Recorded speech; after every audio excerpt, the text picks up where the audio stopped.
Bajaj N 160, এটা একটা মারাত্মক প্রবলেমটা সলভ হয়েছে, তাই তো রাজা? কিন্তু প্রথমে স্ক্যানার করেছে, তাই তো? স্ক্যানার করেছে, কিছু দেখায়নি, স্ক্যানার করেছে কিছু দেখায়নি, অথচ আচ্ছা তোমার গাড়ি চলতে চলতে বদবদ করছে, তাই তো? পিক আপ নিচ্ছে না, এখানে স্ক্যানার করা হয়েছে, স্ক্যানার কিছু দেখায়নি, কোনো সেন্সারও দেখায়নি।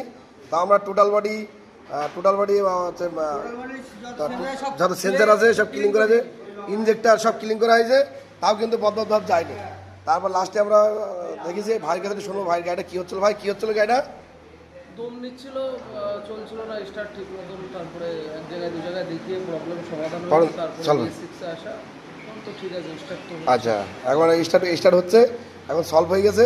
এই দেখো রোগটা হচ্ছে এই গাড়ি কিন্তু ট্যাঙ্কি লাস্টে খুলে দেখি ট্যাঙ্কির ভিতরে জল, এই পুরো জল, তাই তো? হ্যাঁ, অর্ধেক জল অর্ধেক তেল, ওদিকেও অর্ধেক জল অর্ধেক তেল, এই ট্যাঙ্কির মধ্যে জল।